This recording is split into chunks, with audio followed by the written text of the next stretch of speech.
नमस्कार मित्रों, शिक्षक साहित्य दर्पण में आपका स्वागत है।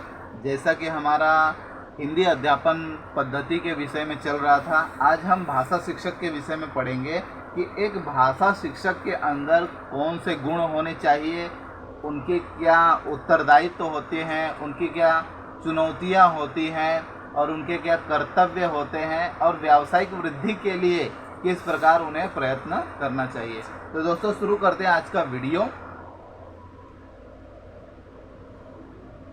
विख्यात दार्शनिक डॉक्टर सर्वपल्ली राधाकृष्णन ने अध्यापक के महत्व को दर्शाते हुए कहा है कि समाज में अध्यापक का स्थान सशक्त एवं महत्वपूर्ण है। वह एक पीढ़ी से दूसरी पीढ़ी तक बौद्धिक परंपराएं एवं तकनीकी कौशल संचारित करने में केंद्रीय भूमिका निभाता है। सभ्यता की ज्योति को प्रज्वलित रखने में सहायता प्रदान करता है। भाषा शिक्षक का महत्व अपेक्षाकृत अधिक होता है। वह छात्रों को अभिव्यक्ति तथा ज्ञान ग्रहण करने का सशक्त साधन प्रदान तथा कुशल प्रयोग के लिए मार्गदर्शन करता है।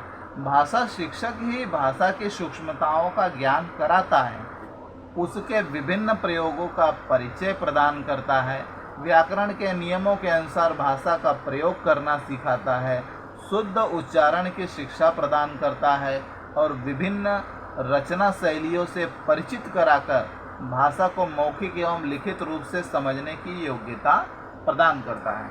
अब हम आते हैं दोस्तों हिंदी भाषा शिक्षक के गुण। हिंदी भाषा शिक्षक के गुण, विशेष गुण। पहला, हिंदी भाषा पर अधिकार। हिंदी पढ़ाने के लिए हिंदी भाषा पर अधिकार होना अत्यंत आवश्यक है। हिंदी के पूरे ज्ञान के बिना हिंदी शिक्षक शिक्षण कार्य कुशलता पूर्वक नहीं कर सकता। हिंदी शिक्षक को ज्ञान होना चाहिए कि हिंदी का विकास किस प्रकार हुआ, हिंदी भाषा की कौन सी विशेषताएं हैं, हिंदी के विकास में किन किन विद्वानों तथा प्रवृत्तियों का योगदान रहा और हिंदी के विकास में आजकल क्या नया चल रहा है। इसके अतिरिक्त हिंदी भाषा के विभिन्न अंगों का भी सम्यक ज्ञान होना चाहिए। इसके साथ साथ हिंदी व्याकरण की पूरी जानकारी उसे होनी चाहिए। उसका उच्चारण शुद्ध होना चाहिए, उसके वाचन में निपुणता होनी चाहिए, उसकी भाषा में मुहावरों एवं शब्दों का शुद्ध प्रयोग होना चाहिए। हिंदी साहित्य का ज्ञान। हिंदी का अपना एक समृद्ध साहित्य है।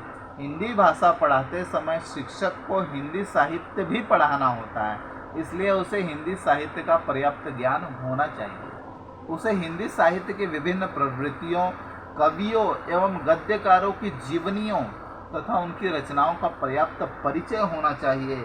हिंदी साहित्य के विभिन्न अंग, गद्य, नाटक,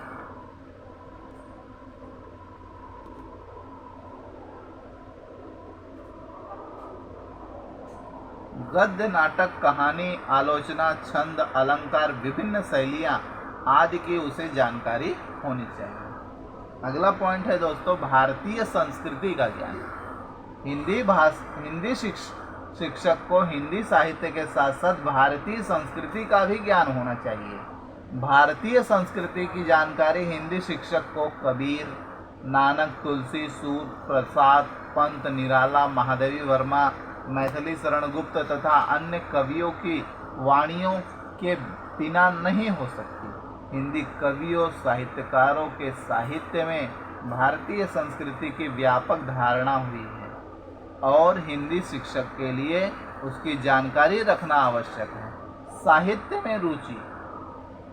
हिंदी शिक्षक हिंदी साहित्य का ज्ञान तभी रख सकेगा यदि उसे साहित्य में रुचि होगी, क्योंकि ज्ञान और रुचि में चोली दामन का संबंध है।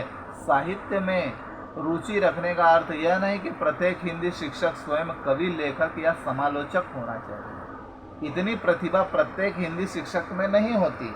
वस्तुतः इसका तात्पर्य है कि उसे साहित्यिक रचनाओं के अध्ययन तथा साहित्यिक गतिविधियों में रुचि होनी चाहिए। हिंदी साहित्य का इतिहास निरंतर विकसित हो रहा है। नए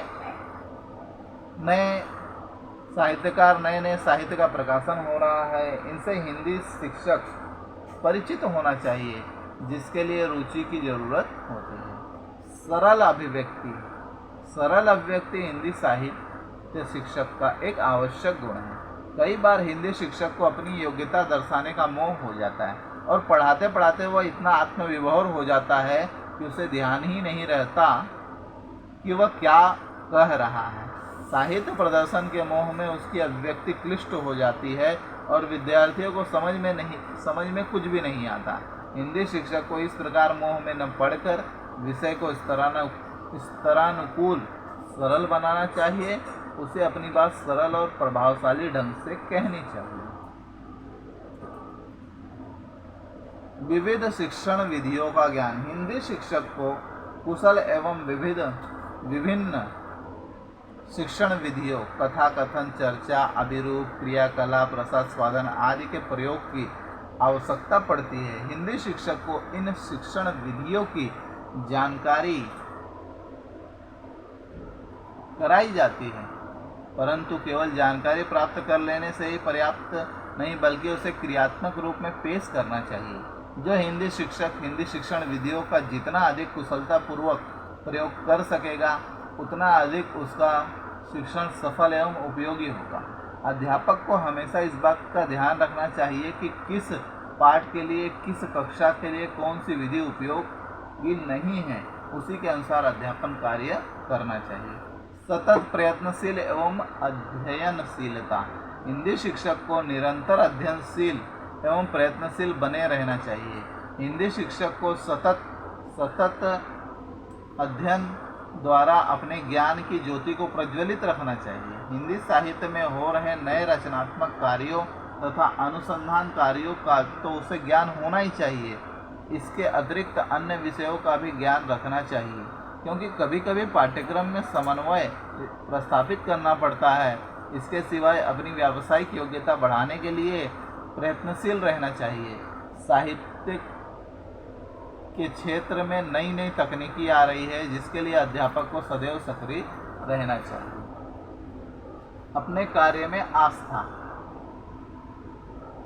कोई भी कार्य करते समय उसमें सफलता पाने के लिए उस कार्य में आस्था होनी चाहिए। उसी प्रकार हिंदी शिक्षक को भी अपने व्यवसाय में आस्था रखनी चाहिए, तभी वह अपना कार्य कुशलतापूर्वक करेगा तथा अपनी शैक्षणिक योग्यता को विकसित करेगा। यदि कोई व्यक्ति बिना रुचि के केवल रोजी कमाने के लिए हिंदी शिक्षण के क्षेत्र में आया है, तो उसे अपने भीतर अपने व्यवसाय के प्रति आस्था पैदा करनी चाहिए। आस्था से रुचि बढ़ती है और व्यक्ति विकास की ओर अग्रसर रहता है। अंत में इतना ही कह सकते हैं कि हिंदी शिक्षण के प्रति आस्था हिंदी शिक्षक का प्रमुख गुण है। शेष सभी गुण उसी पर आधारित है। अतः हिंदी शिक्षक को पूर्ण आस्था के साथ अपने कार्य में संलग्न रहना चाहिए। उपर्युक्त गुणों से यदि शिक्षक ने अपना कार्य किया तो वह कलाकार के रूप में सफल बन जाता है। कुशल नियोजक। हिंदी भाषा शिक्षक को अपने पाठ का विस्तार किस प्रकार करना है, कब, कहाँ और कितना पढ़ाना है, किस विधि का चुनाव करना है, किस साहित्य सामग्री का प्रयोग किया जाएगा आदि का नियोजन उचित प्रकार से करना चाहिए। 10वां है बाल मनोविज्ञान का ज्ञान। हिंदी भाषा शिक्षक को बालक की आयु, मानसिक योग्यता, रुचियों, व्यक्तिगत विभिन्नताओं को ध्यान में रखकर शिक्षण कार्य करना चाहिए। हिंदी शिक्षक के कर्तव्य। हिंदी शिक्षक का मुख्य कार्य विभिन्न स्तर के विद्यार्थियों को हिंदी पढ़ाना है। उसे यह कार्य विभिन्न कक्षाओं के लिए निर्धारित पाठ्यक्रम तथा पाठ्यपुस्तकों के अनुसार करना पड़ता है। हिंदी शिक्षक का कार्य करते समय उसे निर्धारित उद्देश्यों को भी सम्मुख रखना होता है। इस कार्य में शिक्षक के कार्य निम्नांकित हैं। पहला है योजना बनाना। किसी भी कार्य को व्यवस्थित रूप से करने के लिए उसकी योजना बनाना आवश्यक है। उसी प्रकार हिंदी शिक्षक को भी शिक्षण कार्य करने से पहले उसकी अच्छी तरह योजना बना लेनी चाहिए। योजना कार्य में प्रत्येक कक्षा के लिए निर्धारित पाठ्यक्रम को त्रैमासिक, मासिक, साप्ताहिक एवं दैनिक इकाइयों में बांटना होता है। प्रत्येक पाठ के लिए उचित पाठ योजना तैयार करना, प्रत्येक पाठ के शिक्षण के लिए आवश्यक दृश्यश्रव्य साधनों की सूची तैयार करना, उनकी उपलब्धि कराना। और चौथा है समय सारणी के अनुसार पाठ्यक्रम को विभाजित करना, अर्थात गद्य, पद्य, व्याकरण, रचना कार्य आदि के लिए दिन और पीरियड निश्चित होने चाहिए। दूसरा है शिक्षण। शिक्षण का रुचिपूर्वक एवं कुशलतापूर्वक करना हिंदी शिक्षक का परम कर्तव्य है। उसे आवश्यक तथा संलग्न शिक्षण विधियों के अनुसार विद्यार्थियों को पढ़ाना चाहिए। तीसरा है उचित व्यवस्था करना। हिंदी शिक्षक को कक्षा में विभिन्न तरह के कार्य करने होते हैं। विद्यार्थियों को पढ़ाना, मूल्यांकन करना, गृह कार्य देना, विद्यार्थियों के काम की जांच करके उनकी गलतियां निकालनी होती हैं। उसे इस सब कार्यों को उचित व्यवस्था करनी चाहिए। उचित व्यवस्था से ही वह प्रत्येक कार्य को सफलतापूर्वक कर सकेगा। इसके साथ साथ पूरे साल में उन्हें क्या करना है इसकी व्यवस्था करनी होगी। चौथा है निरीक्षण करना। शिक्षण बिना निरीक्षण के अधूरा है, इसलिए निरीक्षण को शिक्षण का अभिन्न अंग माना गया है। हिंदी शिक्षक को विद्यार्थियों के प्रत्येक कार्य का निरीक्षण करना होता है। निरीक्षण के द्वारा ही वह जान सकता है कि किस विद्यार्थी ने कितना सीखा और कौन से विद्यार्थी ने कौन सी कमियां हैं। शिक्षण कार्य में व्यक्तिगत विभिन्नता के सिद्धांत का अनुसरण करना होता है, इसलिए हिंदी शिक्षक को प्रत्येक विद्यार्थी पर ध्यान देकर उसकी वैयक्तिक कठिनाइयों को दूर करना चाहिए। विद्यार्थियों को उनकी आवश्यकता के अनुसार उच्चारण, अक्षर, विन्यास, व्याकरण, लिखाई आदि का अभ्यास कराना चाहिए। रिपोर्ट तैयार करना। विद्यार्थियों की प्रगति जानने के लिए उनके कार्यों एवं उपलब्धियों की रिपोर्ट रखना आवश्यक है। हिंदी शिक्षक की मुख्यतया निम्नलिखित रिपोर्ट तैयार करनी चाहिए। विद्यार्थियों की उपस्थिति रिपोर्ट, विद्यार्थियों के कक्षा कार्य की रिपोर्ट, विद्यार्थियों के गृह कार्य की रिपोर्ट, विभिन्न परीक्षाओं में विद्यार्थियों द्वारा प्राप्त अंकों की रिपोर्ट, विभिन्न पाठ्यांतर क्रियाओं में विद्यार्थियों द्वारा भाग लेने का रिपोर्ट और विद्यार्थियों के प्रगति की रिपोर्ट। छठवां है परीक्षा लेना। परीक्षा शिक्षण का आवश्यक अंग है। हिंदी शिक्षक को विद्यार्थियों की प्रगति आंकने के लिए उनकी परीक्षाएं लेनी होती है। इसके लिए अपने विषय की साप्ताहिक एवं मासिक परीक्षाएं आयोजित करना, स्कूल की त्रैमासिक, 6 मासिक, 9 मासिक और वार्षिक परीक्षाओं के लिए उचित प्रश्न पत्र एवं जांच पत्र तैयार करना, परीक्षा में निरीक्षण कार्य को ईमानदारी के साथ करना, विद्यार्थियों को नकल नहीं करने देनी चाहिए, उत्तर कापियों की जांच करना और अंक सूची को तैयार करना, परीक्षाओं के परिणाम की दृष्टि से में अपने शिक्षण का मूल्यांकन करना। और सातवां पाठ्यांतर क्रियाओं का आयोजन। हिंदी शिक्षक को कुछ पाठ्यांतर क्रियाओं का आयोजन भी करना होता है। उसमें बाल सभा, वाद विवाद प्रतियोगिता, कविता पाठ,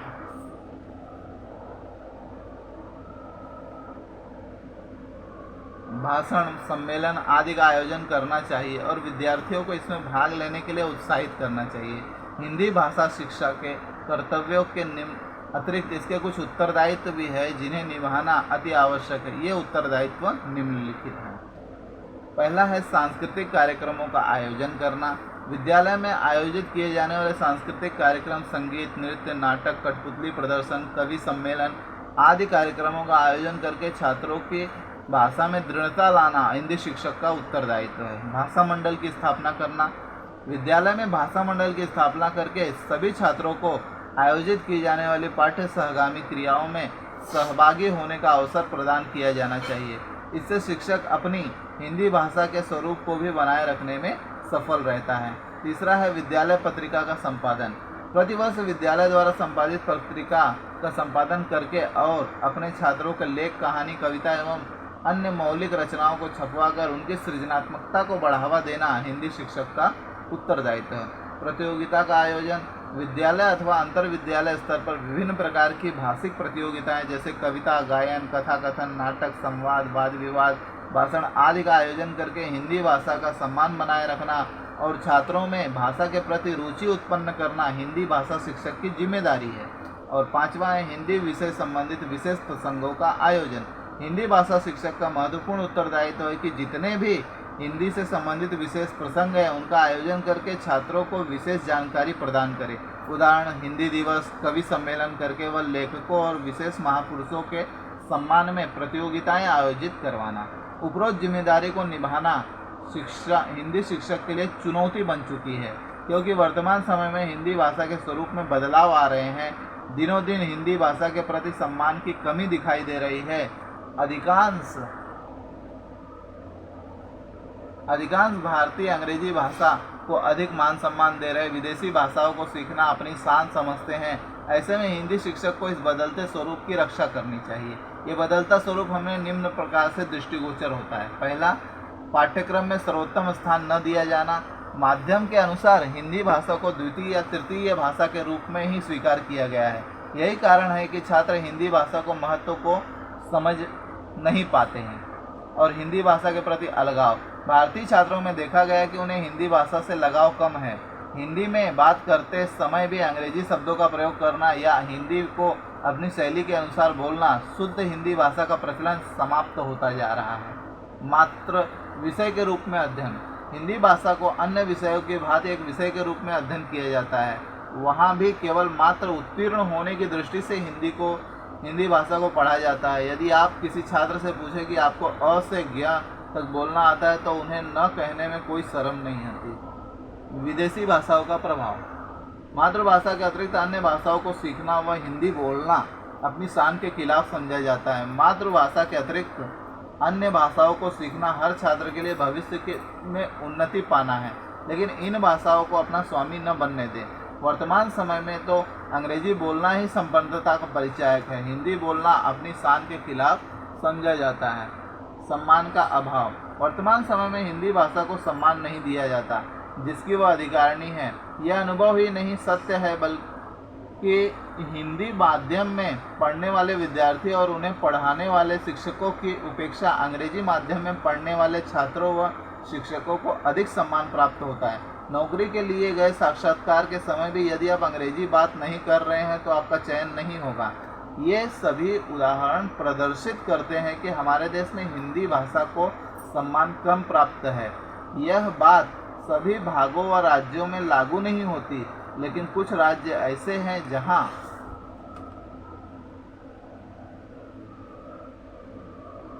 हिंदी भाषा को आज भी सम्मान प्राप्त नहीं है। जब भाषा का यह बदलता स्वरूप देखते हैं तो हिंदी भाषा शिक्षक के समक्ष कुछ ऐसी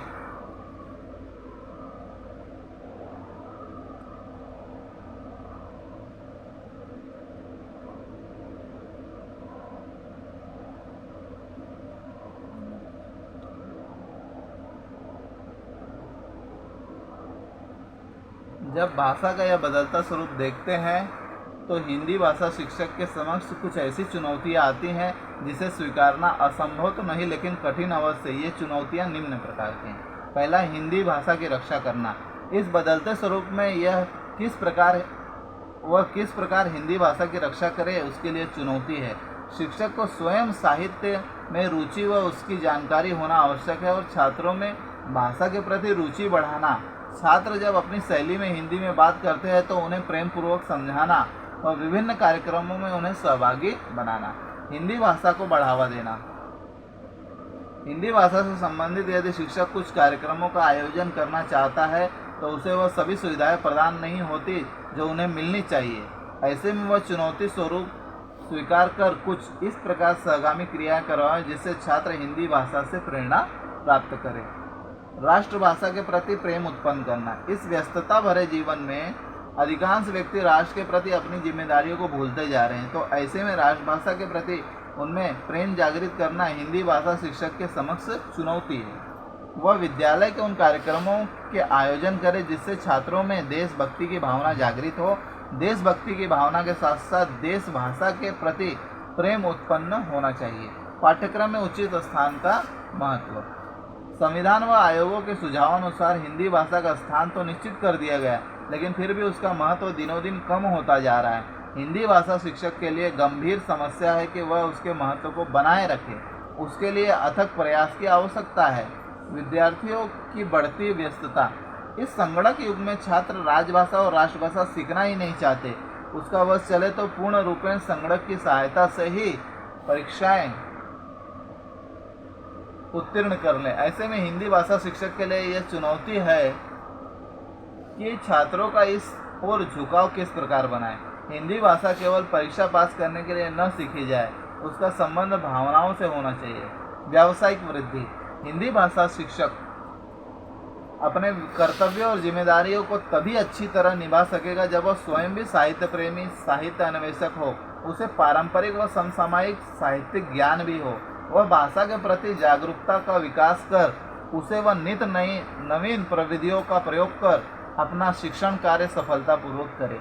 इन सब के लिए आवश्यक है कि वह अपने व्यवसाय संबंधी वृद्धि निरंतर करता रहे, समय समय पर सेमिनार, वर्कशॉप, विभिन्न आयोजित कार्यक्रमों का हिस्सा बने, अपने विचारों को अभिव्यक्ति अपने प्रस्तुतिकरण द्वारा करे, अपना लेखन कौशल बढ़ाने हेतु नाटक, कविता, कहानी, संवाद, व्यंग्य आदि लिखे, पुस्तकों की समीक्षा व आलोचनात्मक मूल्यांकन करे, पत्र पत्रिकाओं का संपादन करे व उन पत्रिकाओं में अपने लेख छपवाए आदि कार्यक्रम व क्रियाओं द्वारा शिक्षक अपनी व्यावसायिक वृद्धि कर सकता है।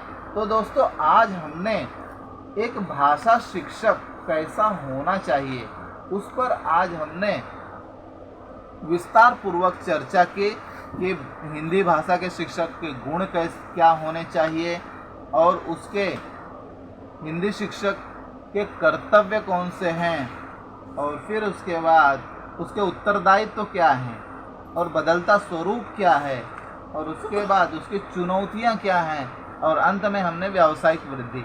हिंदी भाषा शिक्षक पर पर्टिकुलर एक 10 या 20 नंबर का क्वेश्चन, 10 नंबर के 2 क्वेश्चन हिंदी भाषा शिक्षक से ही पूछे जाते हैं कि हिंदी भाषा शिक्षक में क्या गुण होने चाहिए, उनके सामने क्या चुनौतियां हैं, व्यावसायिक वृद्धि, प्रोफेशनल ग्रोथ के लिए वो क्या करे।